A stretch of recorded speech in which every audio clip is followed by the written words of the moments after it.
Question है कि आजकल बहुत लोग बोलते हैं कि एजुकेशन सिस्टम हमारा पुराना हो गया है और बहुत लोग बोलते हैं कि इसे चेंज करना चाहिए और ये सारी चीज़ें बहुत पुरानी हो रही है जो हम अभी करंटली पढ़ रहे हैं।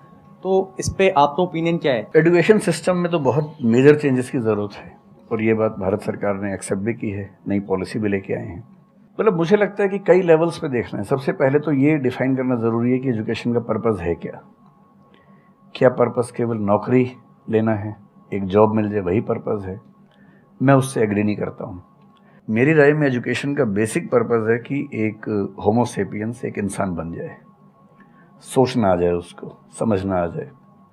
कोई राजनेता या धर्मगुरु उसको गधा ना बना सके, बेवकूफ़ ना बना सके। उसे इतनी समझ हो कि वो चीज़ों को फैक्चुअली ऑब्जेक्टिवली समझ सके, तर्क कर सके, बहस कर सके, और अगर तर्क और बहस में सामने के तर्क ठीक हैं तो उनको एक्सेप्ट भी कर सके, इतना विनम्र भी रहे। बेसिकली पर्सनैलिटी ग्रूमिंग का प्रोसेस एजुकेशन है, वो केवल नौकरी का मामला नहीं है। पहली गलती तब होती है जब हम उसको केवल नौकरी का मामला मान लेते हैं। मतलब नौकरी ज़रूरी है, ऐसा नहीं कि ज़रूरी नहीं है, लेकिन वो सिर्फ वो उसका पर्पज़ नहीं होना चाहिए। सेकेंडली, कई ऐसी चीज़ें, जैसे अगर बहुत विस्तार में तो नहीं जा सकते, जैसे एक बहुत छोटी बात है सेक्स एजुकेशन हमारी सोसाइटी में। ये इतनी ज़रूरी चीज़ है। स्कूल में जो एडोलेसेंस की एज के लोग हैं, 12, 13, 14 की एज के लोग हैं, उनको वो सब चीज़ें बताएं ताकि गलत सोर्सेज से इंफॉर्मेशन ना मिले, कोई गलती ना कर बैठें। हेल्थ एजुकेशन के रूप में हो, उनको सारी चीज़ें पता हो, ठीक हाथों से पता हो, ठीक तरीके से पता हो। फिर मेरा ख्याल है कि जैसे IITs में अब तो होने लगा है, पहले क्या था कि हम टेक्नोलॉजी सेंट्रिक एजुकेशन पर ज़्यादा फोकस करते थे कि आपने मशीन को समझ लिया, तकनीक को समझ लिया, हो गया, इंसान को नहीं समझा। टेक्नोलॉजी पढ़ने वाले लोग समाज और इंसान से एकदम कटे हुए थे। अब तो ह्यूमैनिटीज़ के कुछ सब्जेक्ट्स पढ़ाने की परंपरा शुरू हो गई है।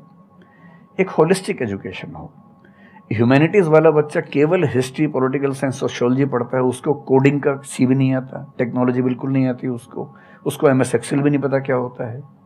टेक्नोलॉजी वाला सिर्फ टेक्नोलॉजी पढ़ता है, वो ह्यूमन ब्रेन को नहीं पढ़ना चाह रहा, सोसाइटी को नहीं पढ़ना चाह रहा। क्यों नहीं एक ऐसी शिक्षा हो जिसमें एक इंटीग्रेटेड अप्रोच हो, होलिस्टिक अप्रोच हो, कि हम खुद तय कर सके कि किस किस एरिया में हमें ज़्यादा जाना है और एक बेसिक अंडरस्टैंडिंग हर चीज़ की हो। तो बेसिक 3 फार्मूले माने जाते हैं। एक यूनिवर्सलाइजेशन ऑफ प्राइमरी एजुकेशन है कि 10वीं क्लास तक की शिक्षा हर बच्चे को मिले, ठीक से मिले। वोकेशनलाइजेशन ऑफ सेकेंडरी एजुकेशन, यानी 11वीं 12वीं की पढ़ाई का पर्पज़ है कि बच्चा ये समझ पाए कि उसको ज़िंदगी में आगे कहाँ जाना है। और फिर जो हायर एजुकेशन है वो सबको करने की ज़रूरत नहीं होनी चाहिए, वो शौक पूरा करने के लिए नहीं है, वो शादी का वेटिंग रूम नहीं है। वो उसके लिए है जिसको सच में आगे पढ़ना है, वो उतना पढ़े, सब्जेक्ट चूज़ करे और फिर उसमें गहराई से रिसर्च करे ताकि डेवलपमेंट के रास्ते पर अब बढ़ें। हम एजुकेशन के मामले में बहुत बुरी स्थिति में हैं। मैं तो जिस उम्र में हूँ, मेरा अब तो पर्पज़ भी ये बन गया है कि अब मैं उसी पे कुछ काम करूं। एक यूनिवर्सिटी शुरू करने की योजना मेरे मन में है, इनसे मैंने शेयर भी किया था। और मैं जिस तरह का विश्वविद्यालय सोचता हूं वो नौकरी देने के पीछे पागल नहीं होगा, वो होमो सेपियंस को कायदे का इंसान बनाने की कोशिश करेगा। नौकरी तो उसका एक पार्ट है। मतलब आप जितने भी सफल लोगों को देखेंगे जनरली, जैसे मैंने इन्हीं से पूछा, ये जिस फील्ड में सफल हैं, इनका जो करियर है, अगर मैं इसको छोड़ भी दूँ तो अदरवाइज भी जो इनका करियर है वो उस विषय से जुड़ा हुआ नहीं है जो इन्होंने पढ़ा है ग्रेजुएशन में। मेरा भी नहीं है, आमतौर पे किसी का भी नहीं है। 90% लोगों को मैं देखता हूँ जो सक्सेसफुल हैं, उनके ग्रेजुएशन के सब्जेक्ट में और लाइफ की फील्ड में कोई लिंक नहीं है। तो बेसिक पर्पस क्या है? वो स्मार्टनेस बाहर आ जाए, ग्रूमिंग हो जाए, इंटेलिजेंस है, इमोशनल इंटेलिजेंस है, वो सब जो टूल्स हैं वो उस बच्चे को सीखने को मिल जाए ताकि फिर वो ज़िंदगी को फेस कर सके, इनोवेट कर सके, नए रास्ते निकाल सके। 1000 रास्ते दुनिया में होते हैं। तो सच बात है कि काफ़ी चेंजेस की ज़रूरत है और आप और हम मिलकर करेंगे चेंजेस। एजुकेशन वाइज अगर देखा जाए तो मैंने बहुत ज़्यादा कुछ नहीं किया है अपनी लाइफ में, बट मेरे स्टैंड पॉइंट से अगर आप देखोगे कि एजुकेशन क्या है, तो एजुकेशन का सबसे बड़ा गोल ये है कि एक इंसान का दिमाग खुले, बजाय कि उसका दिमाग इतना नैरो डाउन हो जाए कि उसको लगे कि बस यही अगर हो गया तो सक्सेस है, ये नहीं हुआ तो फेलियर है।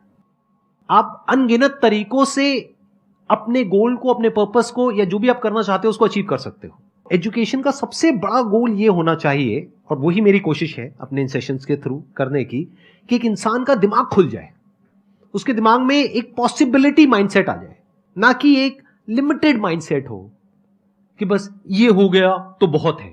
अब प्रॉब्लम क्या है, ये जो लिमिटेड माइंडसेट है ये बहुत लोगों का है, करोड़ों लोगों का है, तो वहां पे कंपटीशन भी बहुत है। पॉसिबिलिटी माइंडसेट जबकि देखा जाए तो ज्यादा इंटरेस्टिंग है, लेकिन बहुत कम लोगों का है और वहां पे कंपटीशन कम है। और पॉसिबिलिटी माइंडसेट क्या होता है कि कोई भी काम अगर मैं कर रहा हूं, अगर वो नहीं हुआ तो इसका मतलब ये नहीं है कि मैं फेल हो गया, इसका मतलब ये है कि मैं क्रैक नहीं कर पाया।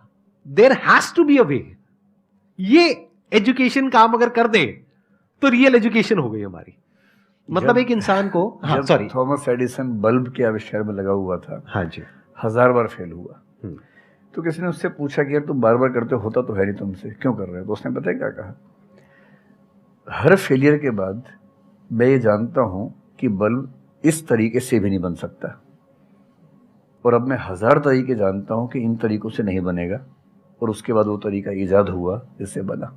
एजुकेशन से एक इंसान का दिमाग इतना खुल जाए कि सबसे पहली चीज तो उसको ये समझ आए कि मैं कुछ भी नहीं जानता हूं। हाँ, एकदम ठीक बात है। एजुकेशन मस्ट बी सच कि वो लाइफ लॉन्ग आपका एक क्वेश्चनिंग माइंड बना ही रहे, कि आप कहीं भी हो, कुछ भी कर रहे हो, आपके दिमाग में क्वेश्चंस चले, questions related to the problems. जो भी आप काम कर रहे हो वो क्या है, अल्टीमेटली प्रॉब्लम सॉल्विंग है, तभी उस काम में वैल्यू है। अगर किसी की कोई प्रॉब्लम ही नहीं सॉल्व कर रहे हो तो उसमें वैल्यू कहां ऐड हो रही है, और वैल्यू नहीं ऐड होगी तो आपको पैसा कैसे मिलेगा, फिर चाहे जॉब हो चाहे बिजनेस हो। सो द आइडिया इज कि आपका दिमाग ये चलना चाहिए, अच्छा ये प्रॉब्लम है ना, पहले तो मुझे नहीं पता है कि इसको सॉल्व कैसे करना है, क्योंकि अगर आपको पहले से ही पता है तो आपको वही पता है जिस तरह से वो प्रॉब्लम सॉल्व होती आई है। That may not be relevant in today's context, but still आप उसको उसी तरह से सॉल्व करोगे जिस तरह से सब कर रहे हैं। वहां पर कंपटीशन है, फिर आप कहोगे कि कुछ हो नहीं रहा है। सो द आइडिया इज कि पहले तो ये प्रॉब्लम है जो मुझे अच्छे से समझ आई, मैंने इस पे फोकस किया, अब इसको सॉल्व करने के इन्फिनिट तरीके हैं, एक रास्ता नहीं है, बहुत सारे रास्ते हैं, मुझे पता नहीं है। This is the goal of education, कि मुझे नहीं पता है लेकिन पता किया जा सकता है। This is another goal of education. उसमें से कुछ तरीके काम करते हैं, कुछ नहीं करते हैं, यह भी हमको क्लियरली पता होना चाहिए। मतलब job personality must be dynamic, it must not be static. जैसे मैंने देखा है बहुत लोगों को जो मुझे मिलते हैं, कुछ लोग हैं उसमें से जो, जैसे मैं सर से मिला, अभी ऑफ कैमरा हम लोग बैठे हुए थे, डिस्कशन कर रहे थे, तो it was a great experience sir, आपके साथ में बैठ करके जिस तरह से, जिस ठहराव से सर बात कर रहे थे, जिस तरह से चीजों को सुन रहे थे, समझ रहे थे, और मैं क्वेश्चंस पूछ रहा था, ये मेरे से क्वेश्चंस पूछ रहे थे, तो there was a conversation which was going on. On the other hand there are some people जिनसे मैं कभी कहीं मिला तो उनकी अप्रोच क्या है कि मुझे सब पता है, वो गड़बड़ हो जाती है। शिक्षा की दुनिया में बहुत प्रसिद्ध कहावत है, भारतीय अगर परंपरा में देखें तो विद्या ददाति विनयम एक बहुत प्रसिद्ध कथन है। अगर कोई पढ़ा लिखा आदमी अपने ज्ञान की वजह से अहंकार करे तो मान लीजिए कि वो पढ़ा लिखा नहीं है, पढ़ाई उसके दिमाग पर हावी हो गई है, अभी उसको अंदाजा नहीं है कि कुल संसार के ज्ञान में उसकी हिस्सेदारी डेसिमल में भी नहीं है। और जिसको ये पता है कि मेरा ज्ञान बहुत कम है वो विनम्र ही रहेगा। और इसलिए जो बड़े प्रोफेसर्स हैं, अगर आप कभी सुनेंगे, मैं जानता हूँ, मैं यूनिवर्सिटी में जब पढ़ता था, सबसे बड़े प्रोफेसर क्या बोलते थे कि मैं इस विषय का विद्यार्थी हूँ, कभी नहीं बोलते थे कि मैं प्रोफेसर हूँ। इतना साहस किसी में कैसे कि मैं प्रोफेसर हूँ? अरे आप जिंदगी भर स्टूडेंट बने रहेंगे तो ही काफ़ी है, उससे बड़ी बात तो सोचने भी नहीं चाहिए। बहुत बड़ी बात है।